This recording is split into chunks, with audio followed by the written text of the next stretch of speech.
Hello.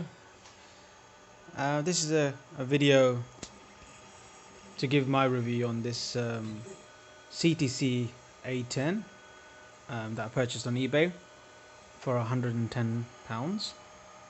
Little bit of mess here at the moment because I've had to do a few bits and bobs to it, but as you can see, it's printing fine. Printing at the calibration cat at the moment. So yeah, I thought I'll give a quick review of this video because there's not many reviews on YouTube at the moment. I thought this might help some other people trying to purchase this product. So this is the quick starter guide you get with it, and it comes pretty assembled, I would say. Exactly, it's the same as the CR10, which I have as well. Cable management is not too bad. It's I'll say it's a metal frame, a very light metal frame. Even the extrusions are not your standard thick metal extrusions. They're quite light but very sturdy. The frame is very sturdy. I would say the bed is a bit on the wobbly side because I think the wheels are not close enough. They're not tight enough. But having said that, I'm not experiencing too many problems with the print quality. It's a pretty decent quality of the cat, printed at 0.3mm layer height. So just a few things for people who are trying to buy this.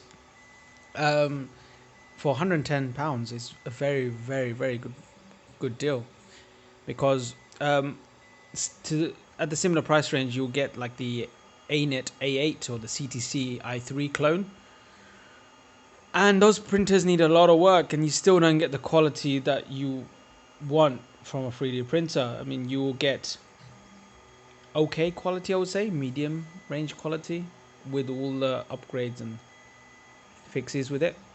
Especially the frame of those printers, that they cause a lot of problems on the axes. So this is definitely an upgrade, and you know, there's going to be lots of people going to complain about the quality of this printer, the issues with it, and I'll go into those. There's not many issues that you need to worry about. You know, the pros of this, as I've gone through, is it's a metal frame and a large, I think it's a 310 by 310 build plate and a 400 Z axis, so you're getting a lot of volume. This extruder is a clone of the Creality extruder, sorry, hot end.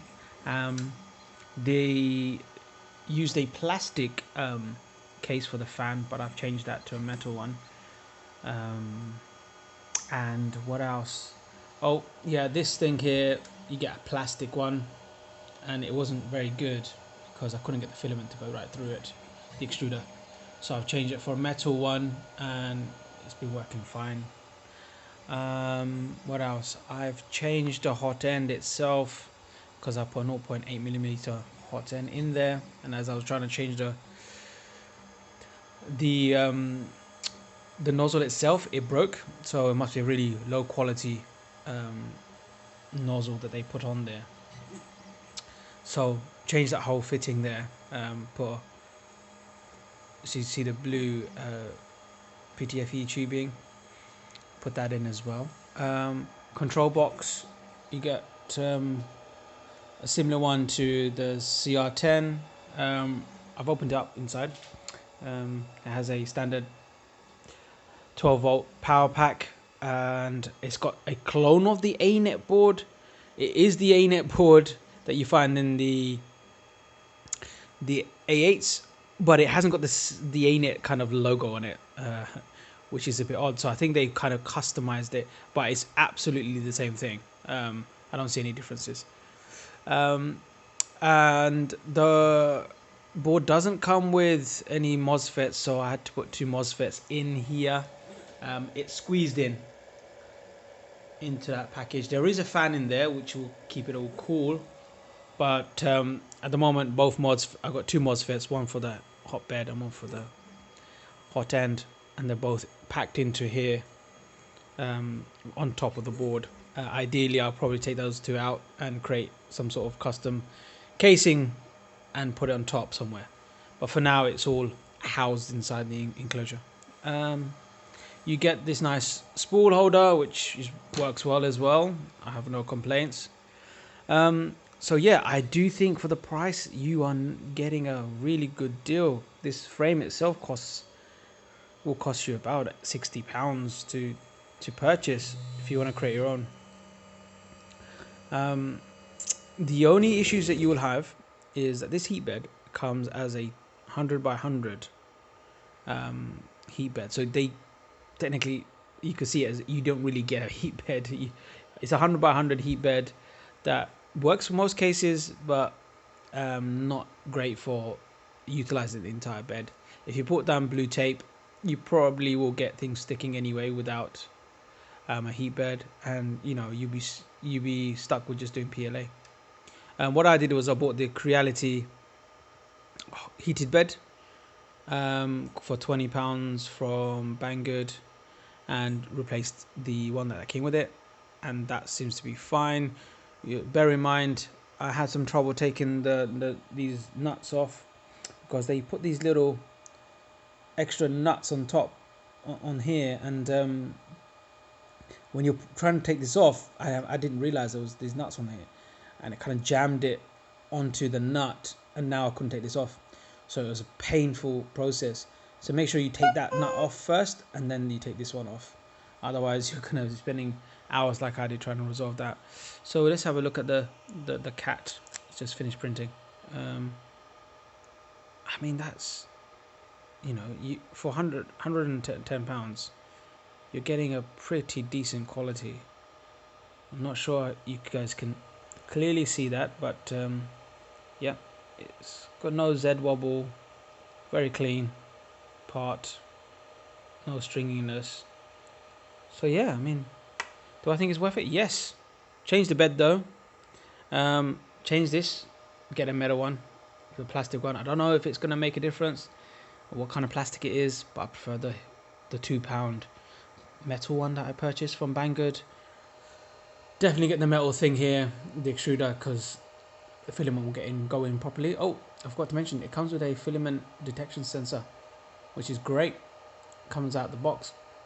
So overall, this is, with the little modifications, you spend about £30 on it. You get a very close copy of the CR10. Works very well. And what I mentioned about the bed, you can see there's a bit of wobble. Well, my Ender 3 also has a bit of a wobble too. So not too bad. Any questions, leave it in the comments. And yeah, if you're interested, I'll definitely purchase it.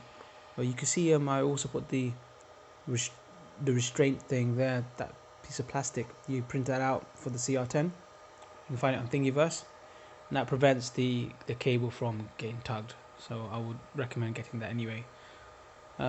The Marlin software on here, I have no idea what version it's running. It looks like it's a clone of the CR10, but I haven't found the software online, so I'm inclined to change it right now to upgrade it to Marlin 2, but I would recommend anyone who purchases this to either do a test to see if there's a